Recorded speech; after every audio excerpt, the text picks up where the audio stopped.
Shalom Ibu Bapak serta saudari-saudara terkasih dalam Yesus Kristus. Kita jumpa lagi dalam renungan harian pagi produk Arek Komsos Paroki Santo Stefanus Surabaya, edisi Sabtu tanggal 13 November 2021 bersama saya Romo Herman. Bacaan Injil diambil dari Lukas bab 18 ayat 1 sampai dengan 8. Inilah Injil suci menurut Lukas. Dimuliakanlah Tuhan. Perumpamaan tentang hakim yang tak benar. Yesus mengatakan suatu perumpamaan kepada mereka untuk menegaskan bahwa mereka harus selalu berdoa dengan tidak jemu-jemu. Katanya, dalam sebuah kota ada seorang hakim yang tidak takut akan Allah dan tidak menghormati seorang pun.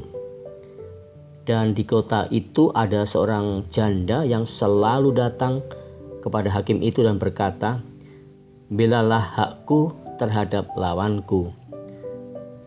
Beberapa waktu lamanya hakim itu menolak. Tetapi kemudian ia berkata dalam hatinya, "Walaupun aku tidak takut akan Allah dan tidak menghormati seorang pun, namun karena janda ini menyusahkan aku, baiklah aku membenarkan dia supaya jangan terus saja ia datang dan akhirnya menyerang aku."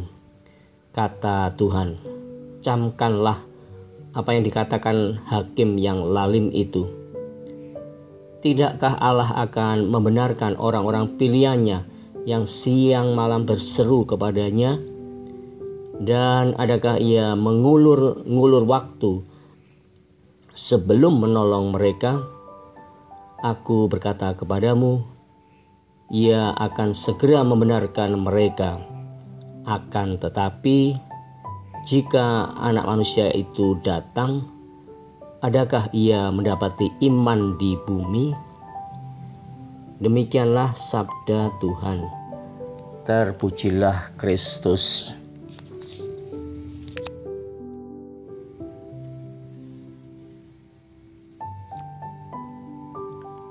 Ibu bapak serta saudari-saudari yang terkasih, seorang hakim adalah penegak hukum, dan hukum ditegakkan atas dasar serta pertimbangan yang berlandaskan norma hukum pun rasa keadilan. Itulah syarat dan ukuran seorang hakim untuk dikatakan sebagai hakim yang benar dan baik. Lalu apa tujuannya, pesannya, kalau dalam bacaan Injil hari ini judulnya adalah perumpamaan tentang hakim yang tak benar? Di mana sebenarnya warta gembiranya sebagai firman Tuhan?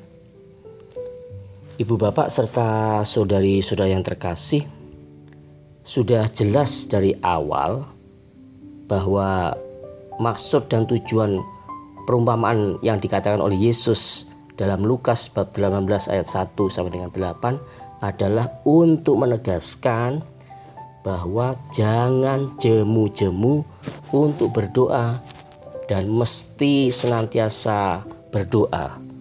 Baca dan perhatikan ayat 1. Sedangkan tokoh hakim yang ditampilkan dalam perumpamaan itu adalah sosok hakim yang sungguh punya sifat dan karakter buruk.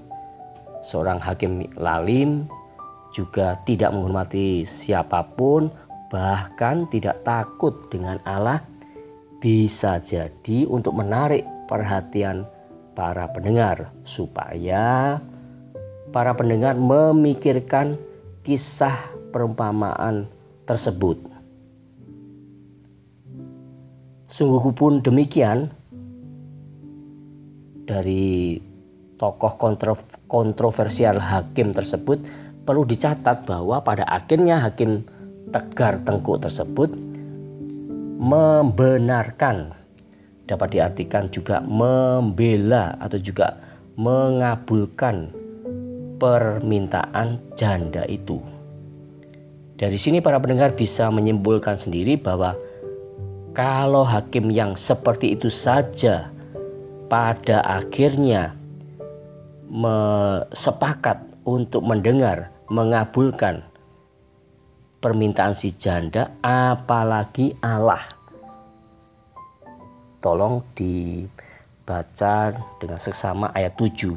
Pola seperti ini sebenarnya bisa kita temukan juga dalam Lukas bab 11 ayat 13. Saya bacakan ayatnya.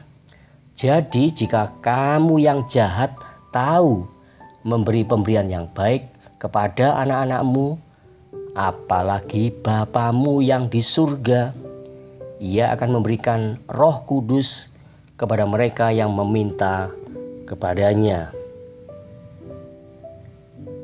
Dan sikap yang tak jemu-jemu, tiada henti-hentinya memohon, tak putus untuk terus meminta agar dibenarkan, dikabulkan dari si janda tersebut, bisa dimaknai sebagai ketekunan dan kesetiaan seorang pendoa agar berkajang terus dalam permohonannya.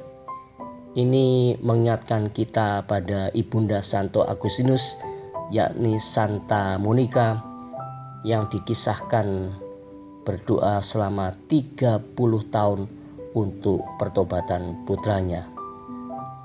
Ibu, bapak, dan saudara-saudara terkasih, marilah kita menjadi seorang pendoa yang sejati dan berdoa yang tak kunjung putus. Tuhan Yesus memberkati. Amin.